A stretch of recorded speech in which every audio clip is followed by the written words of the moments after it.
খেয়াল করো, include studio dot H INT main লিখলাম, INT এইচ লিখলাম, শর্তটা দিলাম গ্রেটার দেন ইকুয়াল 18 এবং লেস দেন ইকুয়াল 32। আর যদি না হয়, শর্তের মধ্যে যদি না থাকে এলস, তাহলে Sourav is not eligible for application, enter your age. তো এখানে যদি আমি 34 টাইপ করি, ধরো আমি এখানে 34 টাইপ করলাম, আমি এন্টার বাটন প্রেস করলাম, প্রেস করার সাথে সাথে কি আসলো, Sourav is not eligible for application, মানে সে এটার আবেদনের জন্য যোগ্য নয়। প্রিয় শিক্ষার্থীরা, কেমন আছো তোমরা? আমাদের অনলাইন প্ল্যাটফর্মে তোমাদের স্বাগত জানাই। আমরা আজকে তোমাদের সামনে পঞ্চম অধ্যায়ের ছোট্ট একটা সিকিউ, মানে হচ্ছে যে প্রশ্নটা ঢাকা বোর্ড 25 সালে এসেছে, সেটা আমরা আজকে সলভ করব। বেশিক্ষণ লাগবে না, তাহলে চলো শুরু করা যাক। তো আমাদের এখানে প্রশ্নটা আমি এখানে দিয়ে দিয়েছি। প্রথমে আসো আমরা উদ্দীপকটা পড়ি, কেমন? সৌরভের জন্মসাল হচ্ছে 1990 সাল, তার বর্তমান বয়স 34 বছর। তার বর্তমান বয়স হচ্ছে 34 বছর। তিনি সরকারি চাকরিতে আবেদন করতে আগ্রহী। সরকারের সিদ্ধান্ত অনুযায়ী সরকারি চাকরিতে যোগদানের বৈধ বয়স 18 থেকে 32 বছর পর্যন্ত। তো এই হচ্ছে আমাদের উদ্দীপকটা, কেমন? তো ক নাম্বার প্রশ্ন হচ্ছে অ্যারে কি? অ্যারে হচ্ছে এটা পঞ্চম অধ্যায়ের একটা টপিক। অ্যারে হচ্ছে একটা বিশেষ ধরনের ডেটা স্ট্রাকচার, যেখানে একই ধরনের একাধিক ডেটা আমরা রাখতে পারবো ওখানে, কেমন? তাহলে খ নাম্বার প্রশ্ন, চলকের নামকরণের সময় কিছু নিয়ম মেনে চলতে হয়, ব্যাখ্যা করো। সেটা আমি বুঝিয়ে দিব। গ নাম্বার প্রশ্ন বলেছে সৌরভের জন্মসাল অধিবর্ষ কিনা তা নির্ণয়ের অ্যালগরিদম লিখতে বলেছে, কেমন? অধিবর্ষ মানে হচ্ছে লিপ ইয়ার, মানে হচ্ছে সৌরভের জন্মসাল 1990 সাল। হ্যাঁ, 1990 সালটা লিপ ইয়ার বা অধিবর্ষ কিনা, সেটার অ্যালগরিদমটা আমাদেরকে এখানে কি করতে বলেছে, লিখতে বলেছে। তো এটা এই টপিকটা, লিপ ইয়ার টপিকটা কিন্তু খুব বেশি ইম্পর্টেন্ট। এটা পরীক্ষায় এসে থাকে, বিগত বোর্ড কোয়েশ্চেনগুলোতেও এসেছে, কলেজের পরীক্ষার জন্য একটু বেশি ইম্পর্টেন্ট। তাই যার কারণে এটার ফ্লোচার্ট এবং অ্যালগরিদম এবং সি প্রোগ্রামিং তিনোটাই ইম্পর্টেন্ট। তোমরা যদি পারো তিনোটাই রপ্ত করে নিবা। এবার ঘ নাম্বার প্রশ্ন বলেছে সৌরভ সরকারি চাকরিতে আবেদনের যোগ্য কিনা তা নির্ণয়ে সি প্রোগ্রামিং লিখতে হবে। তবে দেখো, সরকারি চাকরি কিন্তু একটা নির্দিষ্ট নিয়ম আছে, মানে 18 বছর থেকে 32 বছরের ভেতরে যাদের বয়স, তারা কেবল সরকারি চাকরিতে যোগ্য হবে, কেমন? তাহলে এখানের মধ্যে সৌরভের বয়স কত? 34 বছর। এখানে দেখে বোঝা যাচ্ছে সে ওই চাকরিটার জন্য যোগ্য নয়। তবে আমাদেরকে তো আর এভাবে বললে চলবে না, সি প্রোগ্রামিং দিয়ে করে দেখাতে হবে। তো আমরা চলে যাই প্রথম ক নাম্বার প্রশ্নটা আমি একটু বুঝিয়ে দিচ্ছি, সেটা বলে দিচ্ছি। অ্যারে কি? অ্যারে হচ্ছে একটি বিশেষ ধরনের ডেটা স্ট্রাকচার, যেখানে একই ধরনের একাধিক ডেটা কি করা যায়, গ্রহণ করা যায়। এবার আসো চলক। চলকের নামকরণের সময় কিছু নিয়ম মেনে চলতে হয়। এই যে 2 নাম্বার প্রশ্নটা, এটা কিন্তু এই চলক থেকে কিন্তু এমসিকিউতে বেশি কোশ্চেন আসে। হ্যাঁ, তো চলকের নিয়ম আমি আপাতত 2টা বলছি। প্রথমে এক নাম্বার নিয়মটা হচ্ছে যেটা তোমার এখানে বর্ণ, অঙ্ক, তারপর হচ্ছে আন্ডারস্কোর,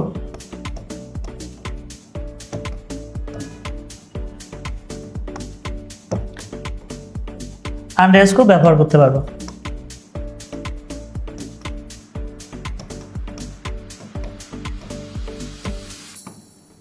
ওকে, তার মানে হচ্ছে এখানে বর্ণ ব্যবহার করতে পারবো, আন্ডারস্কোরও ব্যবহার করতে পারবো এবং অঙ্ক ব্যবহার করতে পারবো। তবে এখানে চলকের শুরুতে আমি কোনো অঙ্ক ব্যবহার করতে পারবো না, ঠিক আছে? শুরুতে অঙ্ক ব্যবহার করা যাবে না, শুরুতে অঙ্ক ব্যবহার করা যাবে না। এই নিয়মগুলো একটু মেনে রাখতে হবে। শুরুতে অঙ্ক ব্যবহার করা যাবে না। তারপর 3 নাম্বার, চলকের মাঝখানে ফাঁকা স্থান থাকবে না।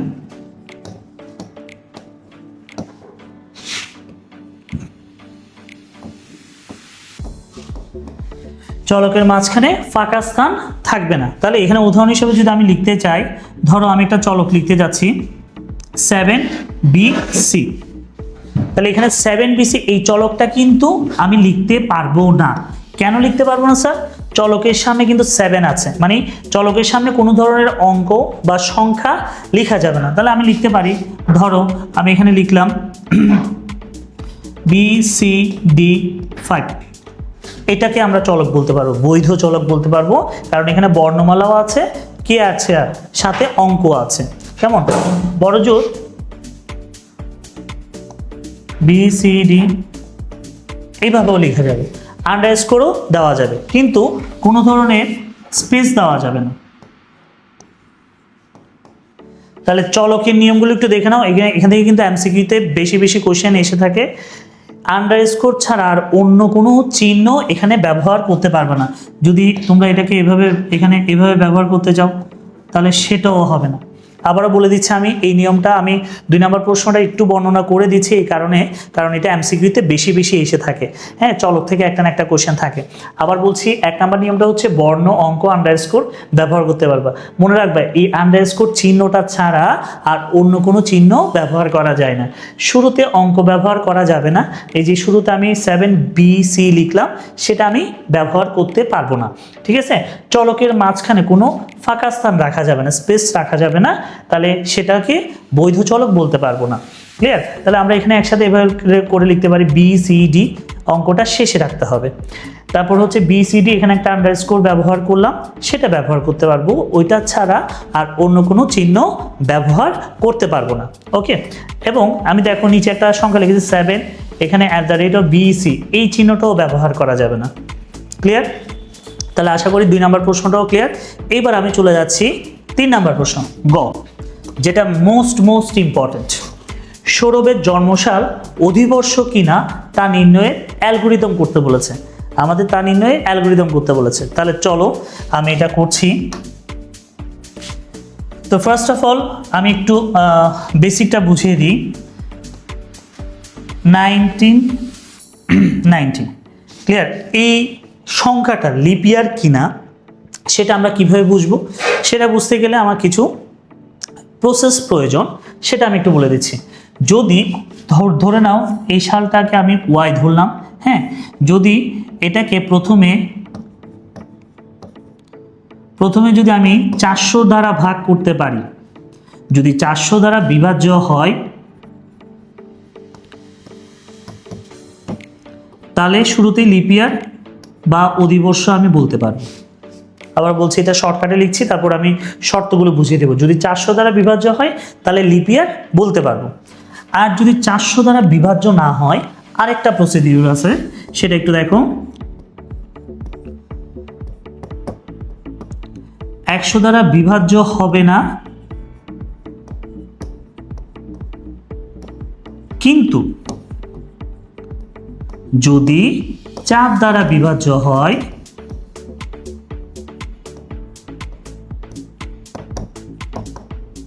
তবে লিপ ইয়ার। এই শর্তটা একটু মাথায় রাখবা। লিপ ইয়ারের দুইটাই শর্ত ভালো করে বললাম।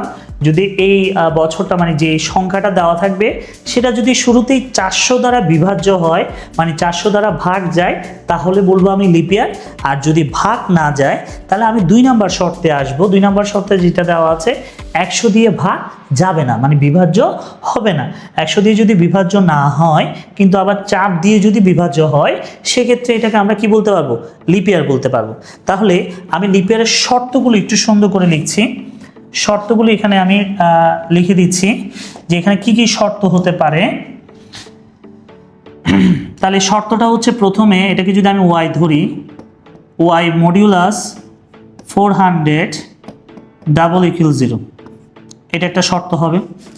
এখানে এই যে মডিউলাস চিহ্নটা ব্যবহার করলাম, এটা দ্বারা বোঝাচ্ছি ওয়াইকে আমি 400 দিয়ে ভাগ করব, ভাগশেষ শূন্য হবে। এই জায়গাটাতে ভাগশেষ, এই 0 মানে বোঝাচ্ছি ভাগশেষ। ভাগশেষ কি হবে? শূন্য হবে। ক্লিয়ার? ভাগশেষ হবে 0। এবার আসো, যদি 400 দ্বারা ভাগ যায় সেক্ষেত্রে আমরা বলবো লিপ ইয়ার। ওকে, তারপর আসি ওয়াইকে 400 দিয়ে ভাগ 100 দিয়ে ভাগ যাবে না। এই যে এটা হচ্ছে ইকুয়াল নট, এই চিহ্নটাকে কি বলে?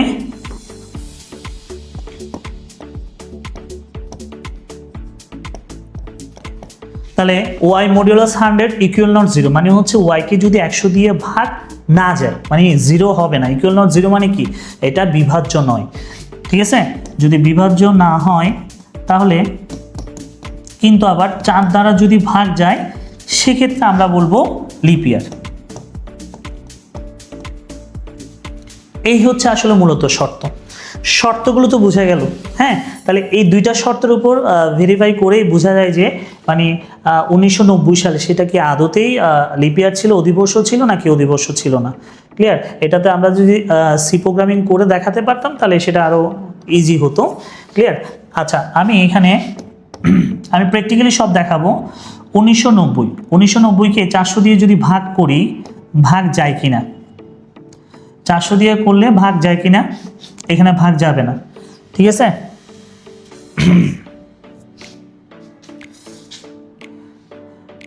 থ্রি দিয়ে করলে হচ্ছে 1204,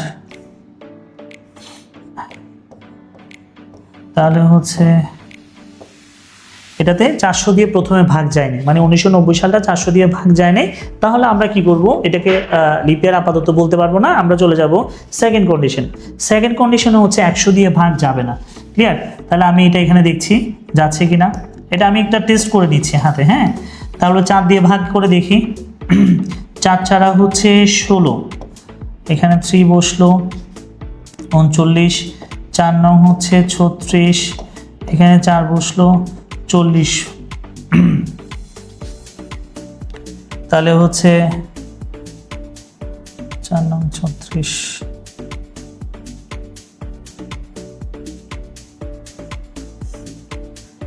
30, তাহলে হচ্ছে 4 7 28,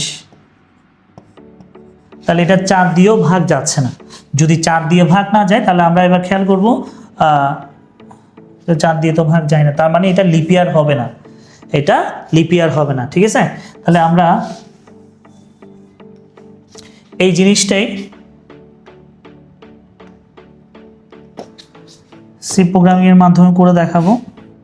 ফার্স্ট অফ অল ফ্লো চার্টটা আমি করে দিচ্ছি। প্রথমে এই ওভাল শেপটা নিবা, এখানে স্টার্ট লিখতে পারবো, যে সালটা আমি ইনপুট করব এটা সবসময় সামান্তরিক চিত্র হবে।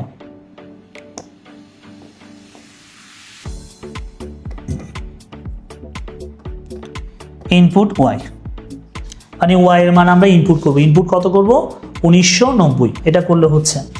এবার এই যে আমি শর্তটা লিখলাম, শর্তটা লিখতে গেলে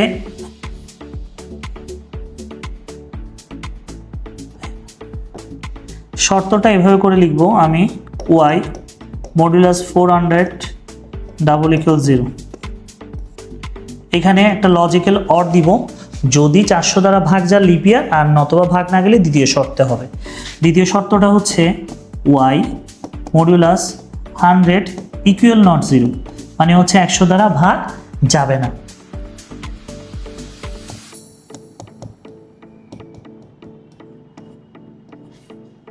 তাহলে এই শর্তটা একটু বোঝার চেষ্টা করো। ওয়াই মডিউলাস 400 ডাবল ইকুয়াল 0, যদি এটা ভাগ যায় তাহলে আমরা লিপ ইয়ার বলবো, ভাগ না গেলে আমরা পরের শর্তে চলে যাব। পরের শর্ত হচ্ছে 100 দিয়ে ভাগ যাবে না। আবার ডাবল এন্ড দেওয়ার মানে হচ্ছে যে লজিক্যাল অ্যান্ড, এটা হচ্ছে দুইটা শর্তই ফুলফিল করতে হবে, মানে 100 দিয়ে ভাগ যাবে না কিন্তু 4 দিয়ে ভাগ যাবে। এই দুইটা শর্ত একসাথে ফুলফিল করতে গেলে ডাবল এন্ড ইউজ করতে হয়। ওয়াই মডুলাস 4 ডাবল ইকুয়াল 0, যদি এই শর্ত দুইটা শর্ত ফুলফিল হয় তাহলে বলবো লিপ ইয়ার, আর নতবা লিপ ইয়ার বলবো না। তাহলে সেক্ষেত্রে আমরা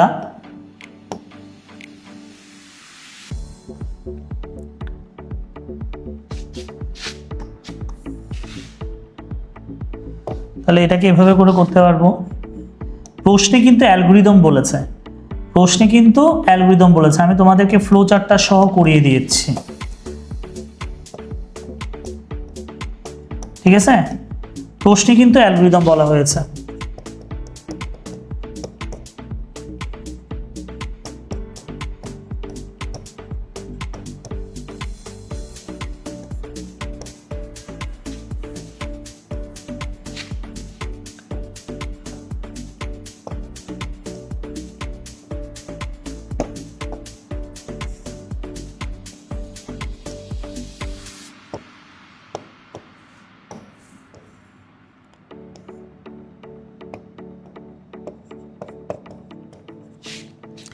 এই হচ্ছে আমাদের লিপিয়ার নির্ণয়ের ফ্লোচার্টটা।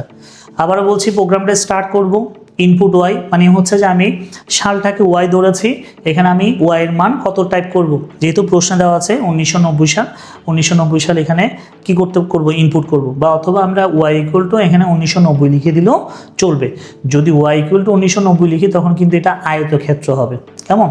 আচ্ছা, তাহলে আমি এবার শর্ত দিলাম। শর্তটা সবসময় এই ডায়মন্ড চিত্রে হবে, বা রম্বসও বলে, এই ডায়মন্ড চিত্র হবে। শর্তটা কি ছিল? 400 দ্বারা ভাগ যদি যায় তাহলে লিপিয়ার বলবো, আর যদি ভাগ না যায় আর একটা প্রসিডিউর ফলো করতে হবে। 100 দিয়ে ভাগ যাবে না, কিন্তু 4 দিয়ে ভাগ যাবে। যদি ইয়েস হয় তাহলে বলবো প্রিন্ট লিপিয়ার, নো হলে বলবো যে নট লিপিয়ার। প্রোগ্রামটা এখানে স্টপ করলাম। এটা হচ্ছে ফ্লোচার্ট, চিত্রের মাধ্যমে প্রকাশ করলাম। ক্লিয়ার? কিন্তু আমাদের প্রশ্নে বলেছে অ্যালগোরিদম, তাহলে আমি এখানে অ্যালগোরিদমটা লিখে দিচ্ছি।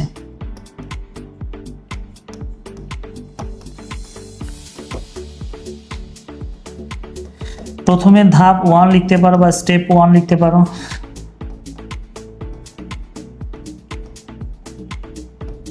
প্রোগ্রামটি শুরু করি। ধাপ 2, ওয়াই এর মান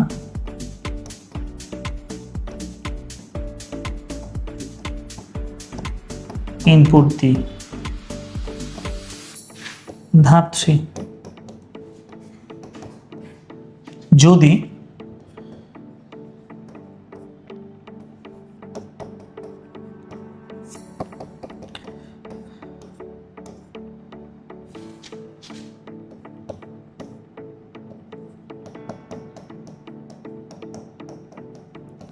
এখানে ডাবল এন্ড দিব,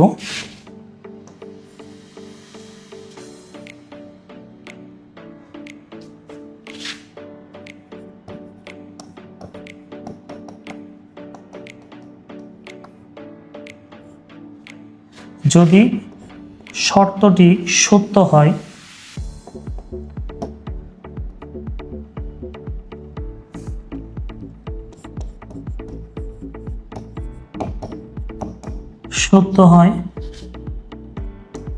তবে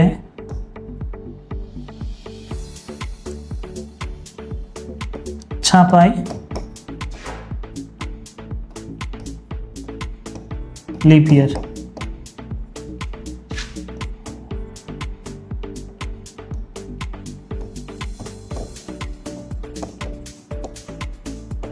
অন্যথায় ছাপায়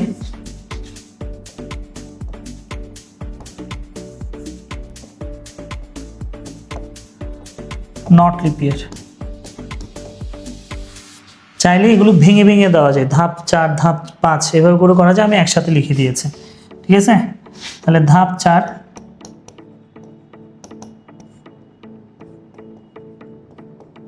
প্রোগ্রামটি শেষ করি। তাহলে এই হচ্ছে আমাদের ফ্লোচার্ট আর হচ্ছে অ্যালগোরিদম। ক্লিয়ার? এটা হচ্ছে লিপিয়ারের ফ্লোচার্ট আর অ্যালগোরিদমটা আমি করে দিয়েছি। এবার আমরা চলে যাচ্ছি গ নাম্বার প্রশ্নে। আমরা এই ক্লাসের শেষে দেখি যদি পারি লিপিয়ারের সি প্রোগ্রামিংটাও করে দেব। ক্লিয়ার? হ্যাঁ, এবার আমরা গ নাম্বার প্রশ্নে চলে যাই। গ নাম্বার প্রশ্নটা একটু দেখো। গ নাম্বার প্রশ্ন বলেছে সৌরভ চাকরির জন্য যোগ্য নাকি যোগ্য না। ক্লিয়ার? সেটা নিয়ে আমরা একটা সি প্রোগ্রামিং করব। তো এখানে কিন্তু সরকারি নীতি অনুসারে 18 বয়স থেকে বড় এবং 32 বয়সের ছোট যারা মানে এর মাঝামাঝি যাদের বয়স তারাই শুধুমাত্র চাকরির জন্য যোগ্য। তো সেটা সি প্রোগ্রামিং আমরা কিভাবে করব সেটা বলে দিচ্ছি। প্রথমে সি প্রোগ্রামিং করতে গেলে অবশ্যই hash include studio.h int main লিখবা। ওকে, তারপর আসো, যেহেতু এখানের মধ্যে হচ্ছে এইচ মানে বয়স হচ্ছে পূর্ণ সংখ্যা, সেক্ষেত্রে আমরা int ব্যবহার করতে পারি।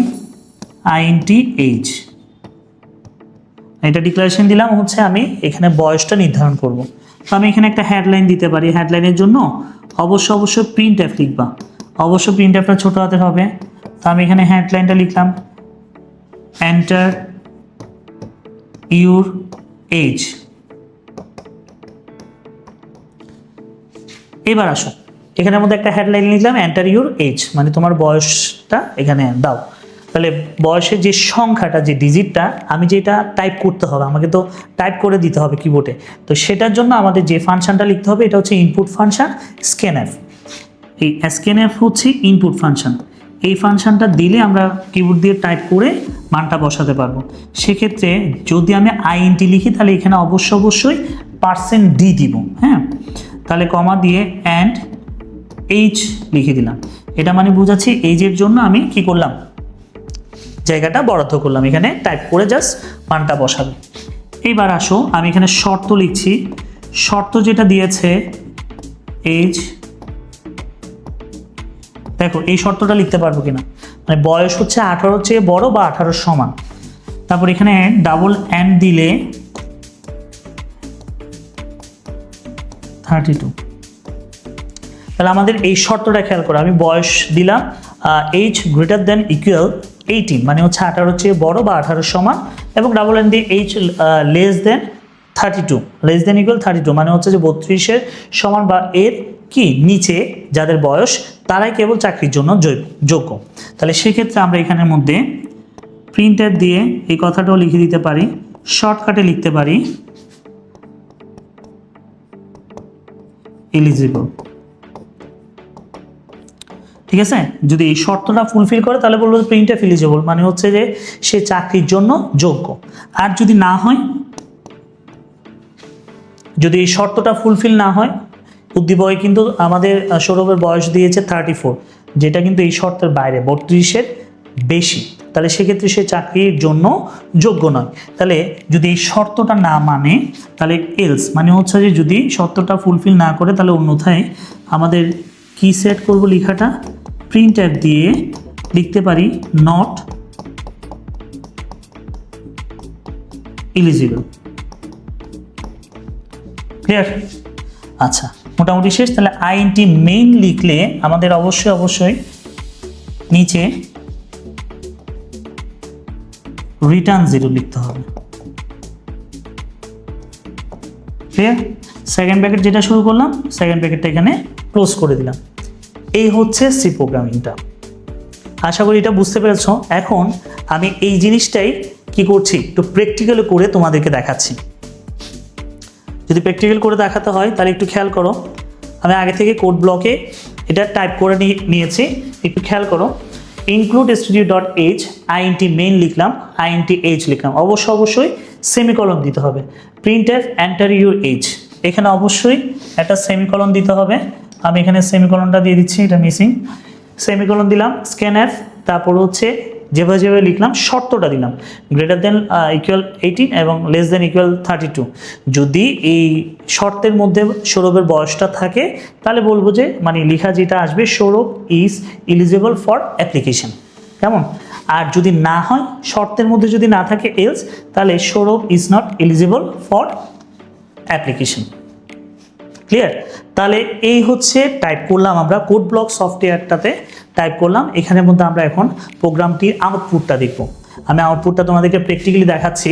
প্রথমে আগে বিল্ড করে নিবা। ওকে, বিল্ড করলে তখন এখানে যদি কোনো ধরনের ভুল থাকে সেটা সে তোমাকে কি এখানে প্রদর্শন করবে। আচ্ছা, এবার আমি এটাকে রান করছি। রান করলে দেখো উইন্ডো চলে আসছে। এখানে উইন্ডো চলে আসছে না, এই যে কালো, এখানে আউটপুট কি লেখা আছে, এন্টার ইউর এইজ।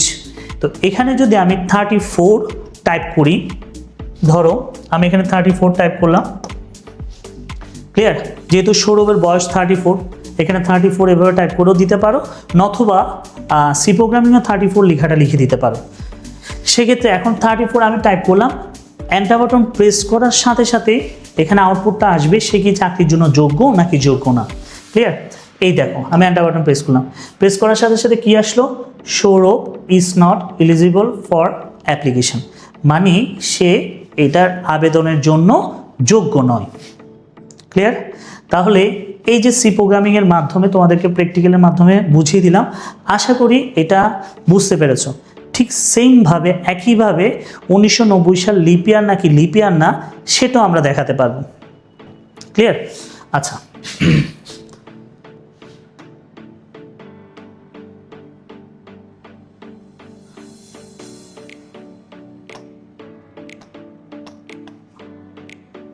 তাহলে আমি লিপিয়ারটা এটা গেল সি প্রোগ্রামিং। গ নাম্বার প্রশ্ন, এটা ছিল গ নাম্বার প্রশ্ন। এখন তোমরা চাইলে আমি এটা এই লিপিয়ারের সি প্রোগ্রামিংটাও লিখে দিচ্ছি, কারণ পরীক্ষায় আসতে পারে সে কারণে। তাহলে আমি এটা লিপিয়ারটাও লিখে দিচ্ছি। এই পাশে আমি সি প্রোগ্রামিংটা করে দিচ্ছি। সেম প্রসিডিউর আমি করে দিচ্ছি।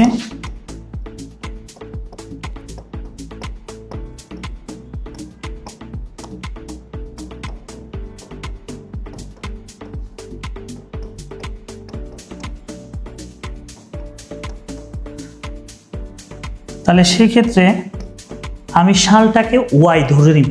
হ্যাঁ, সালটাকে ওয়াই ধরে নিলে INTY এখানে লিখতে পারবো printf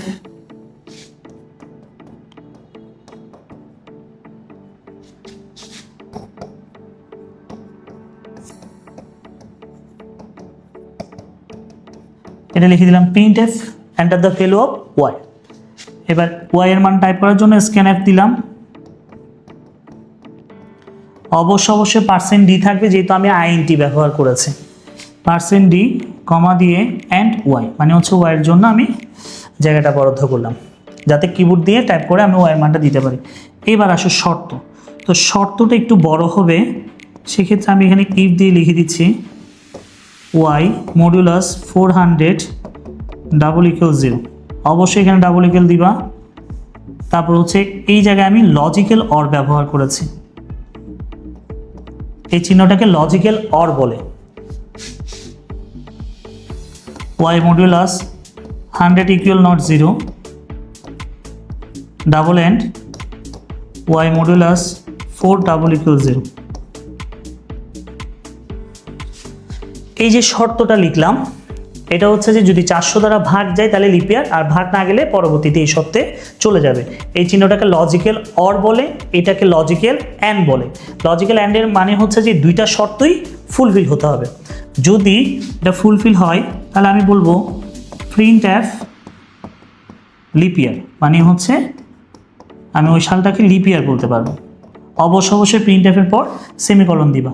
আর যদি না হয় স্যার এলস, তাহলে printf not leap year.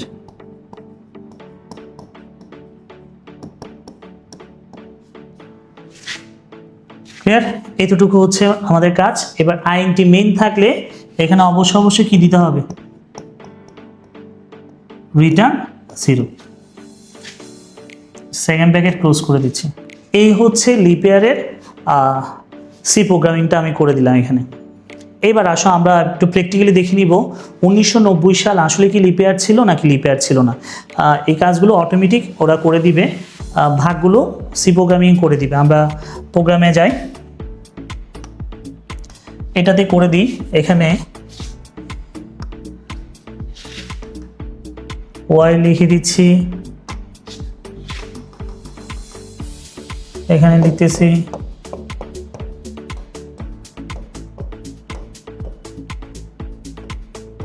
y enter the value of y, এখানে y লিখে দিলাম। এবার এই শর্তের জায়গায় আমি একটু চেঞ্জ করে দিচ্ছি,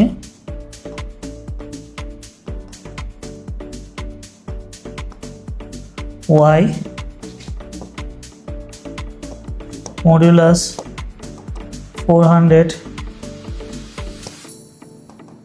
= 0। এখানে একটা কমা হবে, এখানে একটা কমা হবে, এখানে কমা দিলাম। Same y modulus 100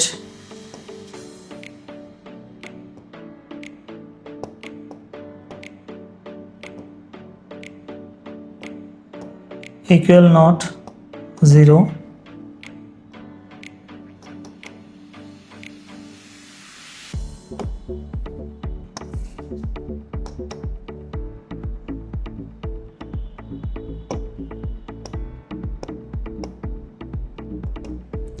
logical or দিলাম।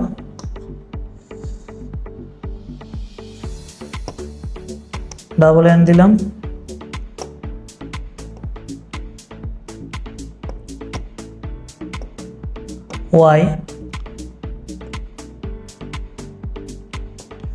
Y modulus 4 double equal 0।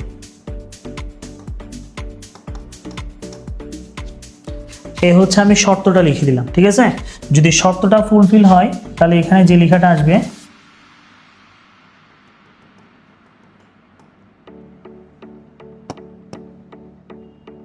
Lip ইয়ার,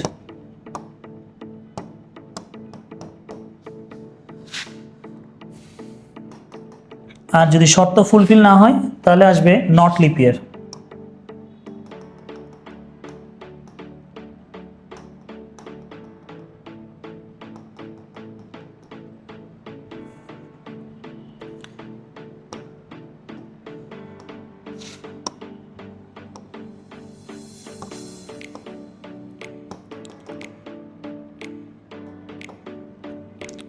আমি এখানে লিখে দিচ্ছি নট লিপ ইয়ার।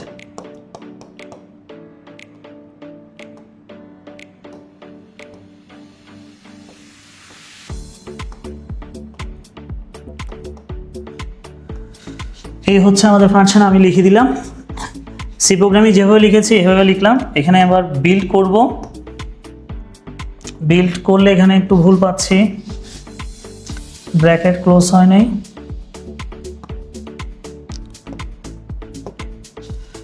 বাস, আবার বিল্ড করছি, এখন মোটামুটি ঠিক আছে। এবার আমি এটা রান করি, দেখি। রান করলাম, রান করার সাথে সাথে দেখো কি আসছে, enter the value of Y. তো আমি এখানে ওয়াই এর মান যেটা উদ্দীপকে 1990 দেওয়া আছে সেটা দিব। দেওয়ার সাথে সাথে এন্টার বাটন ক্লিক করার সাথে সাথে আমাকে বলে দিবে সেটা কি লিপিয়ার নাকি লিপিয়ার না। তাহলে আমি এখানে টাইপ করলাম 1990, ঠিক আছে। তাহলে 1990 টাইপ করলাম। এবার এন্টার বাটন প্রেস করার সাথে সাথে বলে দিচ্ছে নট লিপিয়ার। আমরা কিন্তু হাতে ভাগ করে দেখেছিলাম এটা লিপিয়ার কিনা। প্রথমে 400 দিয়ে ভাগ করেছিলাম, লিপিয়ার আসে নাই। তারপর হচ্ছে পরবর্তী প্রসিডিওর যেটা ছিল 100 দিয়ে ভাগ যাবে না, কিন্তু 4 দিয়ে ভাগ যাবে। তো আমি সরাসরি 4 দিয়ে ভাগ করে দিয়েছিলাম, কিন্তু যায়নি। তার মানে হচ্ছে এই সালটা নট লিপিয়ার, মানে হচ্ছে যে সৌরভের জন্মসালটা লিপিয়ার ছিল না। ক্লিয়ার? আশা করি। তাহলে এখানে আমি আমাদের উদ্দীপক মানে সৃজনশীলের প্রশ্ন ছিল, গ নাম্বার প্রশ্ন ছিল শুধুমাত্র অ্যালগরিদম করতে গেলে। শুধুমাত্র কি করতে বলেছে দেখেন, আমাদের গ নাম্বার প্রশ্ন বলেছে শুধুমাত্র অ্যালগরিদম করতে। আমি কিন্তু অ্যালগরিদমের সাথে, এই অ্যালগরিদম হচ্ছে এটা, অ্যালগরিদমের সাথে সাথে ফ্লো চার্টটাও করে দিয়েছি। এটা হচ্ছে ফ্লো চার্ট, যেহেতু বেশি বেশি ইম্পর্টেন্ট সেটাও করে দিলাম। আর এটা হচ্ছে সি প্রোগ্রামিং, তিনোটাই করে দিলাম, কারণ এগুলো পরীক্ষার জন্য খুব খুব ইম্পর্টেন্ট। তেমন তারপরে হচ্ছে ঘ নাম্বার প্রশ্নে সেটাও সি প্রোগ্রামিং চেয়েছে, সেটাও করে দিলাম। আশা করি ঢাকা বোর্ড 25 সালের যে সম্পূর্ণ সৃজনশীলটা এটা তোমরা খুব ইজিলি বুঝতে পেরেছো, এবং আমি প্রত্যেকটা জিনিস প্র্যাকটিক্যালি তোমাদেরকে করে দেখিয়েছি। ক্লিয়ার? আশা করি এই সৃজনশীলটা করার পর তোমাদের আর কোনো ধরনের প্রবলেম হবে না। আমরা পরবর্তী ভিডিওতে নতুন আরেকটা সৃজনশীল নিয়ে উপস্থিত হব। তো সবার জন্য শুভকামনা রইল। ধন্যবাদ।